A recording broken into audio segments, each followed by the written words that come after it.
In 1876, 2,000 Sioux and Cheyenne warriors defended a village of 10,000 souls along the Little Bighorn River. Their tip is a testament to their resolve. Sitting Bull, his face painted with sacred red ochre, stood tall, gripping a ceremonial staff as he rallied his people. George Armstrong Custer, his buckskin coat dusted from the trail, led 600 cavalrymen toward the village, unaware of its strength. "We will die before we yield," a Cheyenne warrior vowed, as noted by historian Evan S. Connell. Within hours, Custer and 268 soldiers fell, a crushing blow to the U.S. Army. How did this native triumph reshape the plains, and what toll did it take on those who fought? On the 25th of June, 1876, Lieutenant Colonel George Armstrong Custer, a celebrated yet reckless Civil War veteran, led the 7th U.S. Cavalry into the Little Bighorn Valley in southern Montana. His saber clinked against his saddle as he rode, his 600 men marching in disciplined columns. Custer, known for his flamboyant style, bore the weight of a nation's expectations. The U.S. Army had tasked him with subduing the Sioux and Cheyenne, part of a broader campaign to secure the Great Plains. Historian Robert Utley notes that Custer's ambition often outpaced his caution, with only 600 troops under his command compared to the thousands he would soon face. His mission was clear but perilous, driven by a government determined to clear native lands for settlement.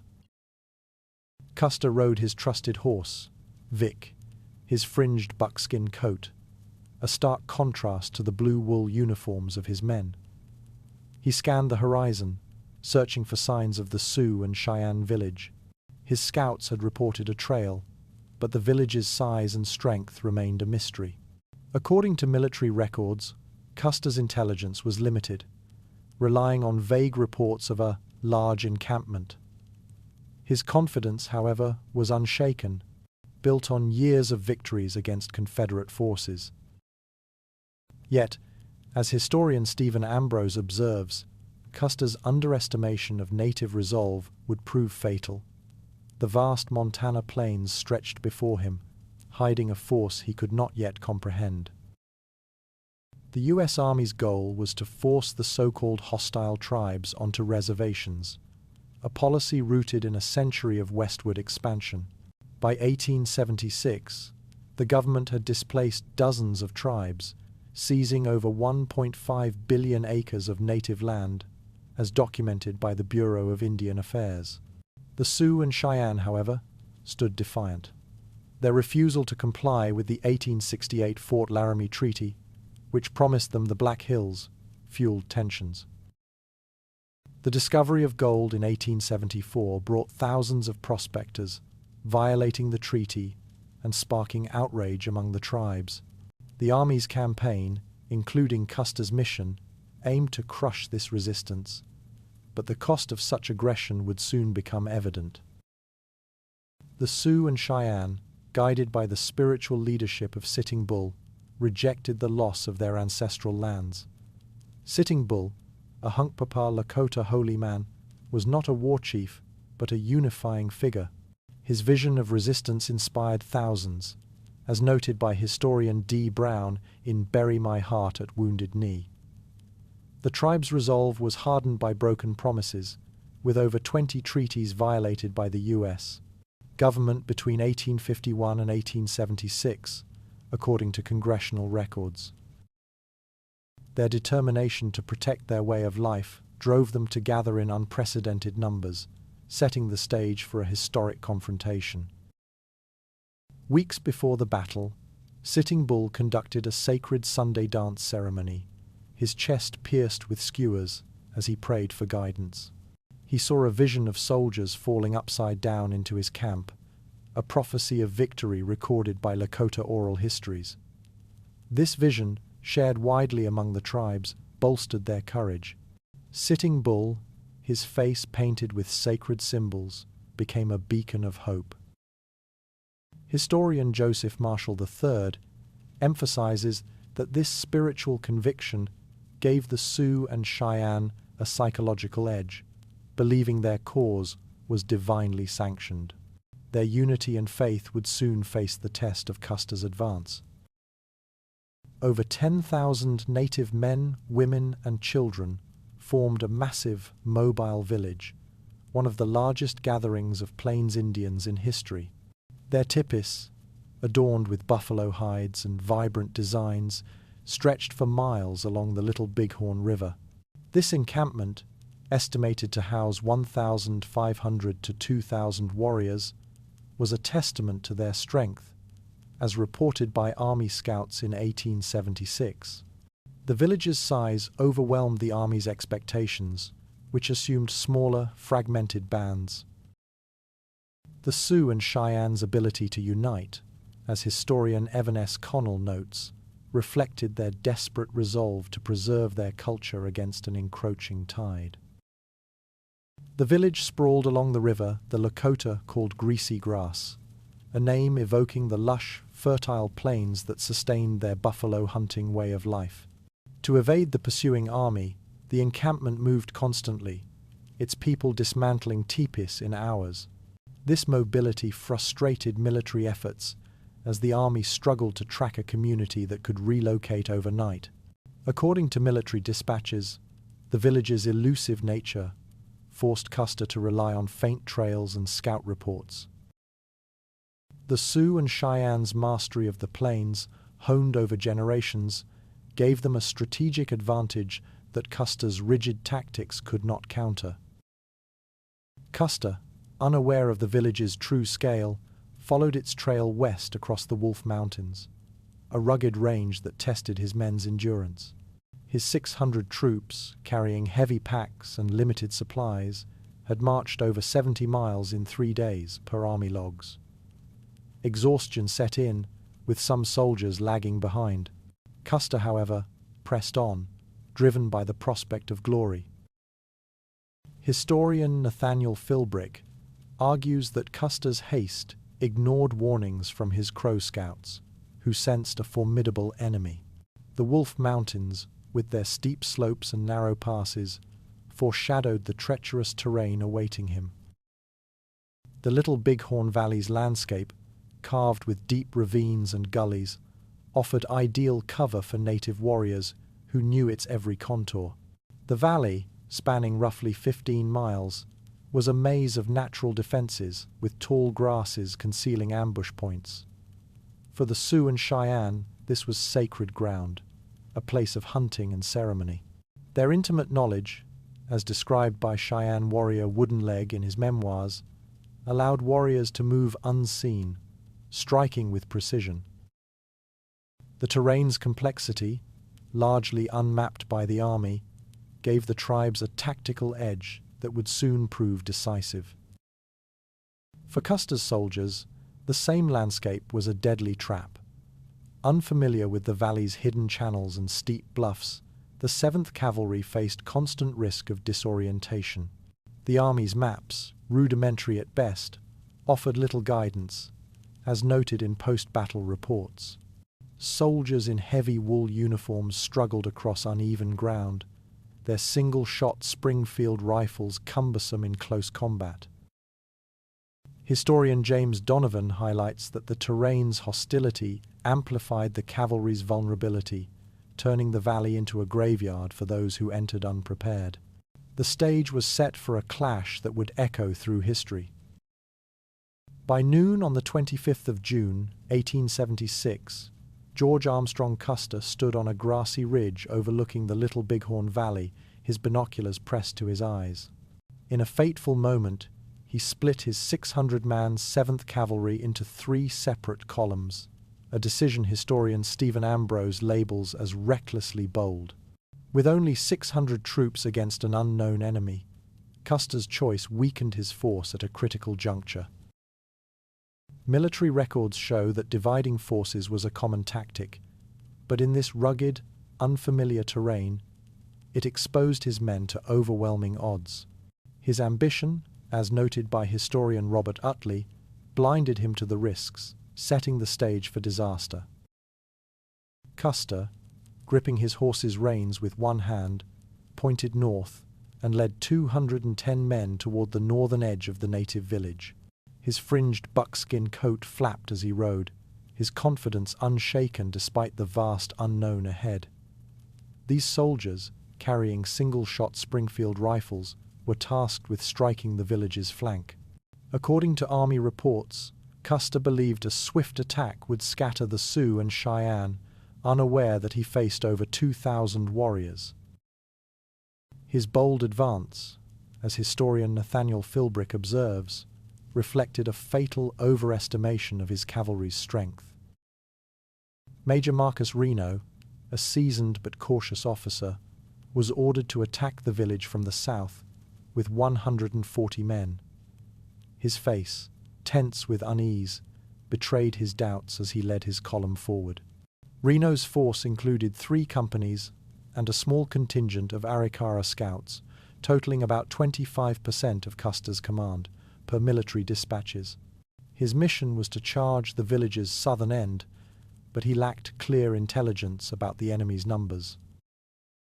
Historian James Donovan notes that Reno's hesitation, later criticized, stemmed from the daunting sight of the sprawling encampment, which soon overwhelmed his small force.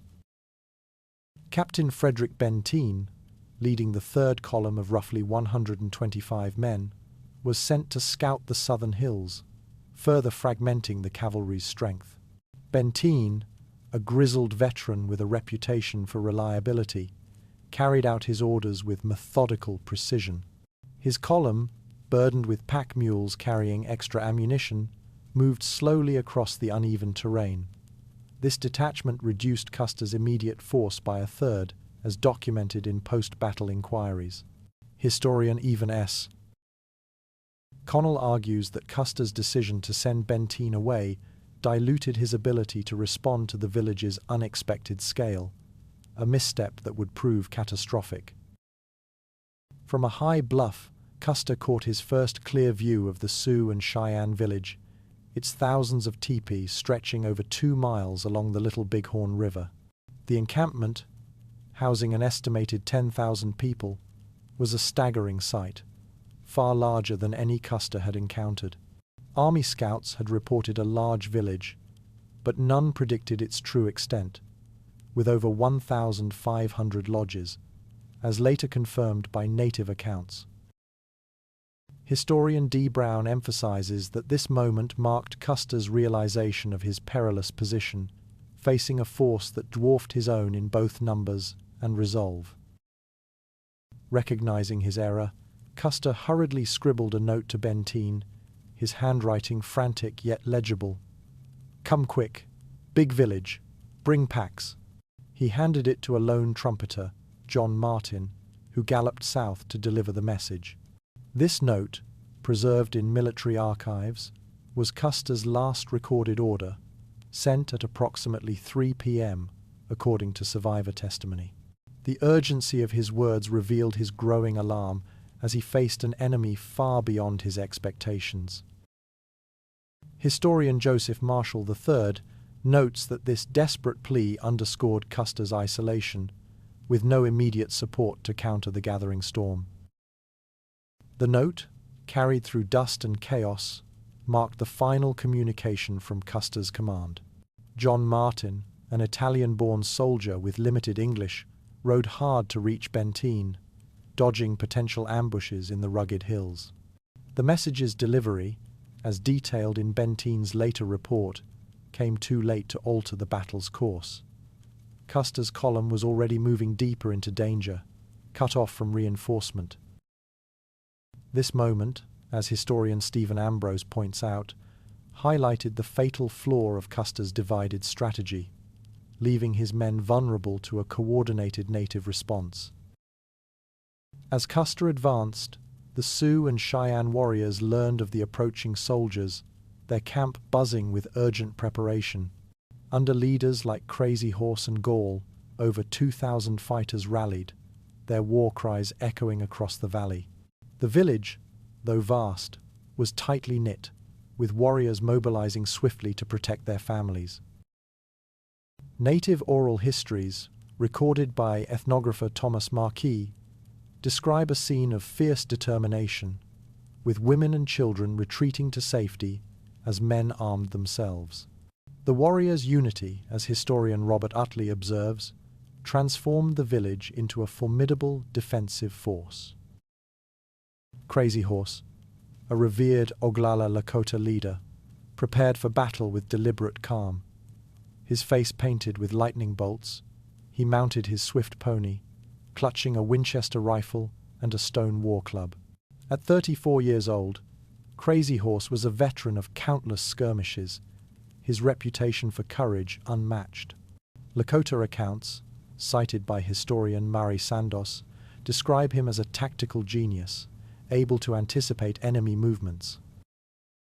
His leadership galvanized the warriors, who trusted his call to confront the soldiers head-on, a decision that would soon turn the tide against Custer's divided forces. The warriors, numbering over 2,000, used the valley's ravines to outmaneuver Reno's column, striking with devastating precision. Moving through tall grasses and hidden gullies, they enveloped Reno's 140 men as they charged toward the village's southern edge. Within minutes, Reno's force faced a hail of arrows and bullets, forcing a chaotic retreat across the Little Bighorn River. Survivor accounts, compiled in the 1876 Reno Court of Inquiry, report that 40 of Reno's men were killed or wounded in under 30 minutes. The warriors' mastery of the terrain, as Cheyenne warrior Wooden Leg later recounted, overwhelmed the soldiers, marking the first unraveling of Custer's ill-fated plan. Major Marcus Reno's battered column, driven back from their failed charge on the Sioux and Cheyenne village, clung to a barren hilltop overlooking the Little Bighorn River. By 3 p.m. on the 25th of June, 1876, Reno's 140 men faced relentless attacks from over 1,000 warriors, their position precarious. Survivor accounts from the 1876 Reno Court of Inquiry reveal a grim toll. 40 soldiers killed or wounded in less than an hour, nearly a third of Reno's force. Pinned down, the men dug shallow rifle pits with tin cups and knives, their blue uniforms soaked with sweat and blood. Historian James Donovan notes that Reno's retreat, though chaotic, saved his remaining troops from annihilation, but his failure left Custer's column dangerously exposed. Meanwhile, George Armstrong Custer's 210 men pressed forward along the bluffs east of the river, unaware of Reno's rout or the gathering native force. Custer, his golden hair glinting under the sun, rode at the head of his column, urging his troops toward the northern edge of the village. His scouts, including Crow allies, had warned of a large encampment, but Custer dismissed their cautions, as recorded in Scout Mitch Boyer's testimony. With only 210 men, less than half his original command, Custer's advance was a gamble against overwhelming odds.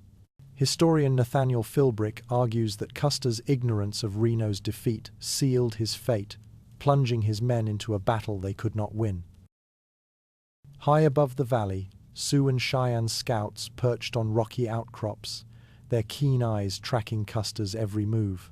Using hand signals and shouts, they relayed his position to warriors below, coordinating with chilling precision.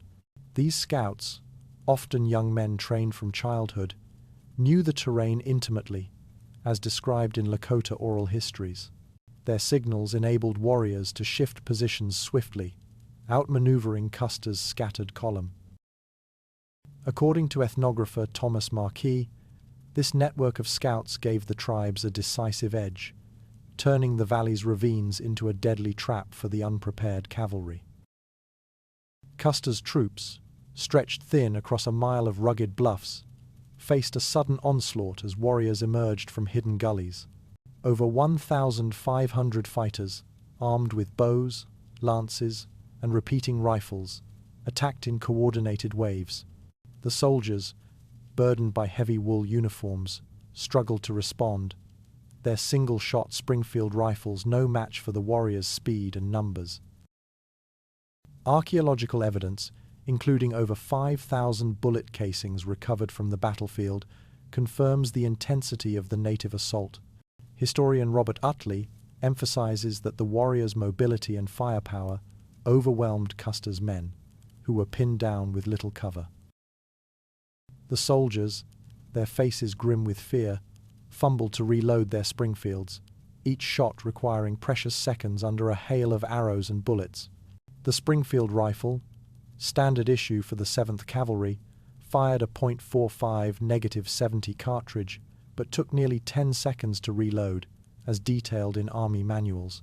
By contrast, many warriors carried Winchester repeating rifles, capable of firing 12 rounds without pausing, per historian Evan S. Connell.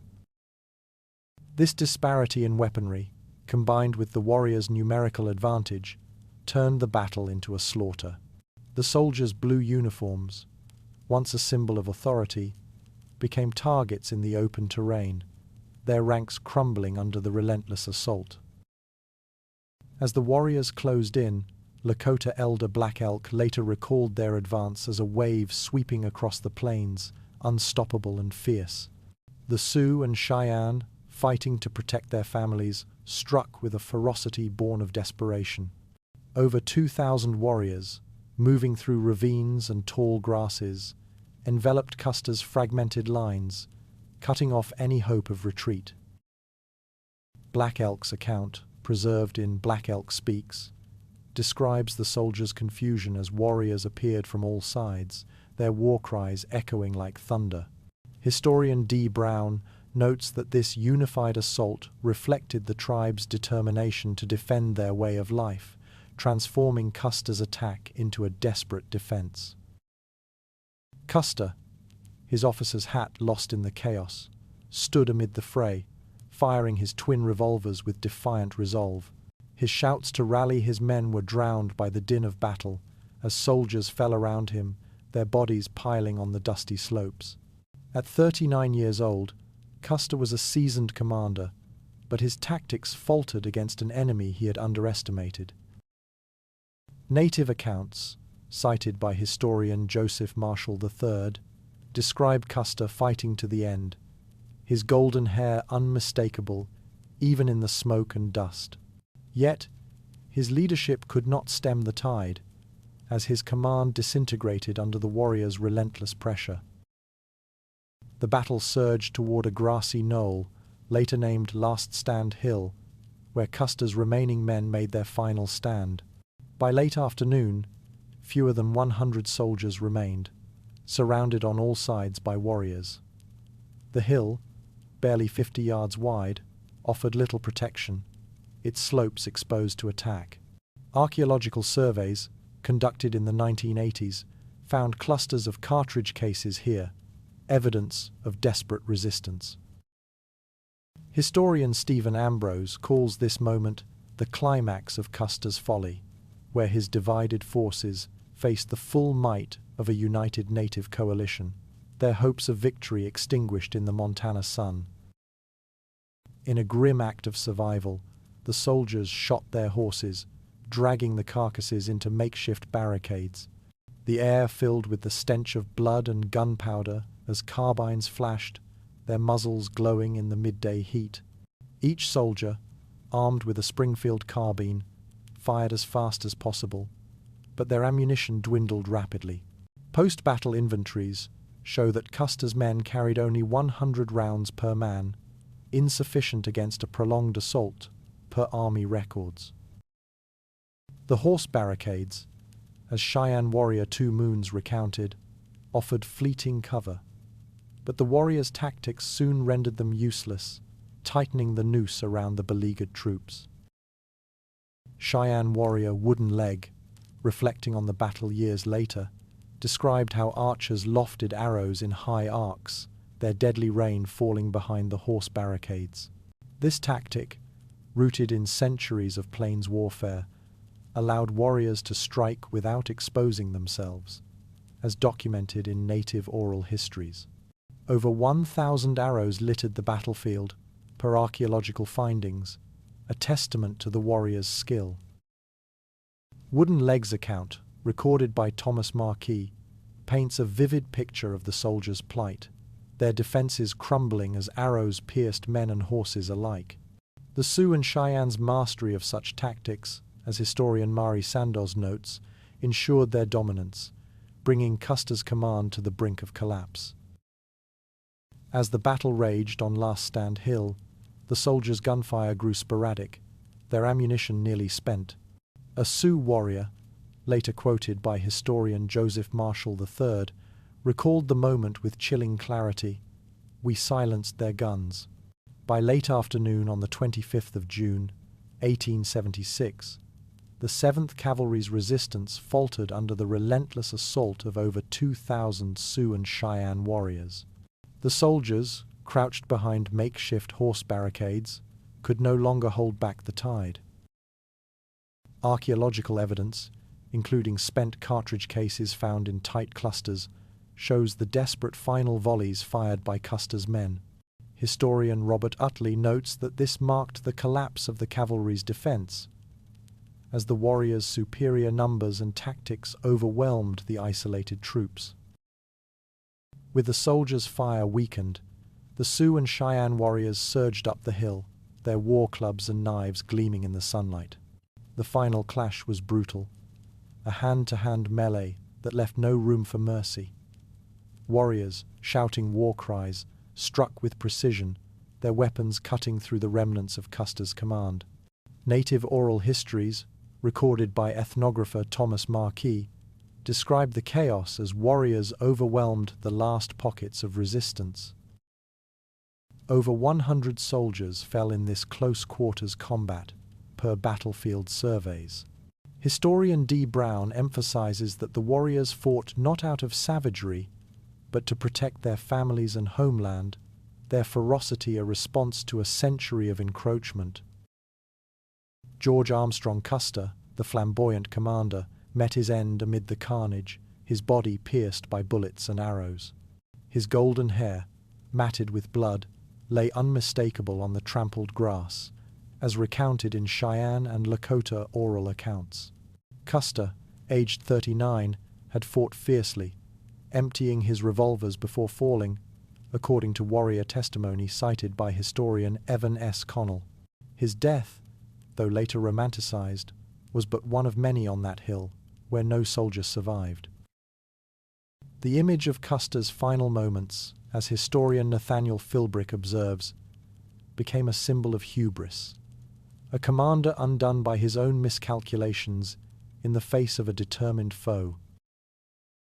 In less than 2 hours, Custer and all 210 men under his direct command lay dead, a total annihilation that stunned the U.S. Army. The battle, fought across a mere 3 miles of the Little Bighorn Valley, ended with a swift and decisive native victory. Post-battle reports confirm that Custer's battalion was wiped out by 5 p.m., with no survivors to tell their tale. The speed of the defeat, as historian Stephen Ambrose notes, underscored the warriors' tactical brilliance, using the terrain and their numbers to devastating effect. The Sioux and Cheyenne's triumph was a testament to their unity and resolve, forged in the face of existential threat. The Battle of the Little Bighorn claimed 268 U.S. soldiers, the deadliest defeat for the Army in the Indian Wars, according to official military records. This figure included Custer's battalion, as well as losses from Reno's and Benteen's columns, which survived but suffered heavily. The scale of the loss, representing nearly half of the 7th Cavalry's strength, sent shockwaves through the nation. Historian James Donovan argues that the defeat exposed the Army's underestimation of native capabilities, challenging the myth of inevitable U.S. dominance. The battlefield, littered with bodies and broken weapons, stood as a grim monument to the cost of arrogance. Native losses, though significant, were far lighter, with estimates ranging from 60 to 100 warriors killed, based on accounts from Sioux and Cheyenne elders. These figures, compiled by historian Joseph Marshall III, reflect the tribe's effective use of cover and mobility, minimizing their casualties. Women and children, safely relocated during the battle, mourned the fallen but celebrated the victory, as described in Lakota oral traditions. The disparity in losses, as historian Mari Sandoz points out, highlighted the warriors' strategic superiority, turning a defensive stand into a rout of a modern army. Yet, this triumph came with the knowledge that retaliation would soon follow. The victory electrified the Sioux and Cheyenne, a rare moment of defiance against the relentless wave of settlers and soldiers. For the 10,000 people in the village, the battle was a defense of their way of life, their tipis and buffalo hunts now preserved, if only briefly. The warriors' success, as recounted by Cheyenne warrior Wooden Leg, inspired songs and dances that echoed through the camp. Historian D. Brown notes that this moment of triumph unified the tribes, reinforcing their cultural identity in the face of erosion. Yet, even in victory, the leaders knew the U.S. Army would not let such a defeat go unanswered. News of the disaster reached the United States during its centennial celebrations, sparking outrage and disbelief. Newspapers, including the New York Herald, published lurid headlines, with circulation soaring by 20% in the 18th of July 76, per media records. The public, accustomed to tales of military success, demanded vengeance for Custer's death, lionizing him as a martyr. This reaction, as historian Robert Utley observes, distorted the battle's reality, casting the Sioux and Cheyenne as aggressors rather than defenders.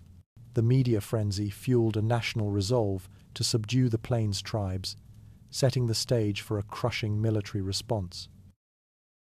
The U.S. Army retaliated with overwhelming force, deploying over 4,000 additional troops to the Great Plains by the end of 1876, according to War Department records. New campaigns targeted the Sioux and Cheyenne, aiming to starve them into submission by destroying their buffalo herds, which dropped from 30 million in 1800 to under 1,000 by 1880. P.E. are environmental studies. This escalation, as historian Evan S. Connell argues, marked the beginning of the end for the tribe's independence. The Army's response, fueled by public outrage, ensured that the native victory at Little Bighorn would come at a devastating cost. By early 1877, Sitting Bull, wrapped in a heavy buffalo robe, led his Hunkpapa Lakota followers across the border into Canada, seeking refuge from the Army's wrath. His group, numbering over 2,000, faced harsh winters and dwindling supplies, as documented in Canadian records. Sitting Bull's exile, a direct consequence of the battle, reflected the impossible choice between resistance and survival. Historian Joseph Marshall III notes that his decision to flee was not surrender, but a desperate bid to preserve his people's freedom, a poignant reminder of the victory's fleeting nature. The plains, once vibrant with Lakota life, grew quieter in his absence. In May 1877, Crazy Horse, his hawk feathers trailing in the Nebraska wind, rode into Fort Robinson to surrender, his Oglala Lakota band weakened by starvation and relentless pursuit. Once a formidable leader who commanded over 1,000 warriors at the Little Bighorn, he now led fewer than 800 people, half of them women and children, according to Army records. Hunger had ravaged his followers, with buffalo herds decimated by U.S. campaigns that killed over 29 million animals between 1870 and 1880, per environmental data. Historian Mari Sandoz describes Crazy Horse's surrender as a heart-wrenching necessity, not defeat, as he sought to save his people from extinction. His act marked the fading of a warrior era, a direct fallout of the battle's fleeting triumph. The Battle of the Little Bighorn, though a native victory, sealed the doom of the Plains tribes, accelerating their confinement to reservations. By 1881, over 15,000 Sioux and Cheyenne were relocated to agencies in Dakota and Montana, stripped of 90% of their ancestral lands, as documented by the Bureau of Indian Affairs. The U.S. government, spurred by public outrage over Custer's defeat, intensified its campaigns, deploying 10,000 troops to the plains by 1878, per War Department logs. Historian D. Brown argues that the battle's aftermath crushed native autonomy, forcing tribes into dependency on government rations. The victory, so hard won, became a catalyst for their subjugation. Historian Robert Utley captures the bitter irony of the battle. The Sioux and Cheyenne's greatest triumph hastened their ultimate defeat. The victory at Little Bighorn, celebrated in native songs, provoked a national resolve to eradicate Plains resistance. Over 50 new military posts were established in the West between 1876 and 1880, according to Army records, encircling tribal lands. Utley's analysis, grounded in archival data, reveals how the battle galvanized U.S. policy, trading a single defeat for a relentless war of attrition. The tribe's brief moment of defiance, though glorious, could not withstand the weight of a nation's resources and wrath. Today, the Little Bighorn battlefield lies serene, its white marble markers dotting the hills where Custer's men fell. Spanning 765 acres, the site, now a national monument, preserves the silence of the 25th of June, 1876. Each marker, placed through surveys in the 1890s, represents a fallen soldier, with 268 in total, per National Park Service data. The landscape, unchanged in its rolling grasses, evokes the chaos of that day. Historian Nathaniel Philbrick notes that the battlefield's stark beauty serves as a haunting reminder of a clash that reshaped the West, its tranquility belying the violence it witnessed. Cottonwood trees sway along the Greasy Grass, the Lakota name for the Little Bighorn River, their rustling leaves a quiet tribute to a people's resilience and loss. The river, stretching 80 miles through Montana, sustained the Sioux and Cheyenne's buffalo hunting culture, with over 1,000 teepees once lining its banks, as native accounts recall. These trees, some standing since 1876, witnessed the battle's fury and the tribe's defense of their homeland. Historian Joseph Marshall III describes the Greasy Grass as a sacred artery, its waters carrying the memory of a people who fought for their way of life, their legacy enduring despite their dispossession. Native oral histories, passed down through generations, frame the battle as a defense of home and identity, contrasting sharply with early army reports that vilified the tribes.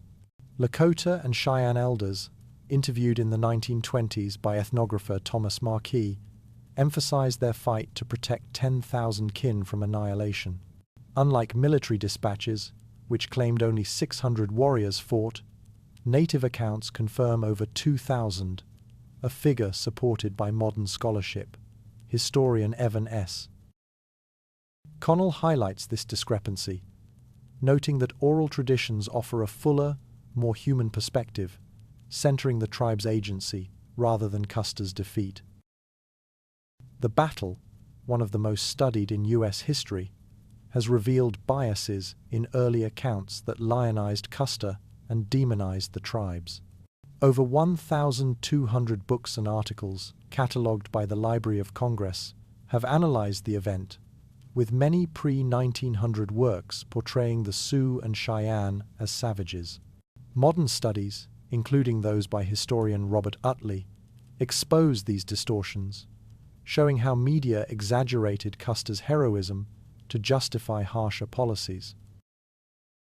The scrutiny, fueled by 20 congressional inquiries between 1876 and 1890, underscores the battle's lasting impact, reshaping how history views native resistance.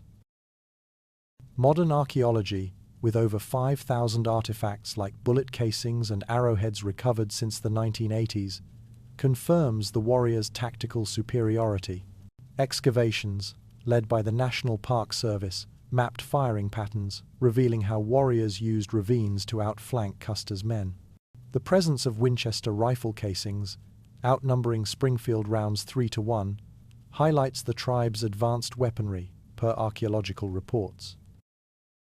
Historian Stephen Ambrose credits these findings with validating native accounts, proving their strategic brilliance. The artifacts, silent witnesses to the battle, affirm the Sioux and Cheyenne's mastery of the plains. The legacy of the Sioux and Cheyenne endures through their descendants, who honor the battle with annual ceremonies at the Little Bighorn. Over 5,000 tribal members gather each June, reenacting warrior dances and sharing stories, as reported by the Crow Agency. These events, rooted in traditions from 1876, celebrate the courage of leaders like Crazy Horse and Sitting Bull. Historian D. Brown notes that such gatherings preserve a cultural identity nearly erased by reservations, with over 70% of modern Lakota tracing ancestry to the battle's fighters. Their resilience shines through, a living tribute to their ancestors' stand. The Little Bighorn stands as a testament to the courage of a people who fought to preserve their world, their story etched into the Montana plains. The battle, claiming 268 soldiers and up to 100 warriors, was a fleeting victory that could not halt the loss of 90% of tribal lands by 1890, per treaty records. Yet, the Sioux and Cheyenne's defiance, immortalized in songs and oral histories, continues to inspire. Historian Joseph Marshall III writes that their sacrifice was not for conquest, but for survival, a legacy carved into the Greasy Grass's banks, where their spirit remains unbroken. The Little Bighorn's legacy, etched in the plains where the Sioux and Cheyenne stood resolute, speaks of a courage that transcends defeat. Their victory, though fleeting, shines as a beacon of resistance, preserved in the songs of descendants and the rustling cottonwoods along the Greasy Grass. Over 150 years later, the battle's scars linger in the land and in the hearts of native communities, who carry forward a story of defiance against overwhelming odds. This hallowed ground, marked by sacrifice, honors a people's unyielding spirit, their fight for home enduring as a testament to their strength and resilience.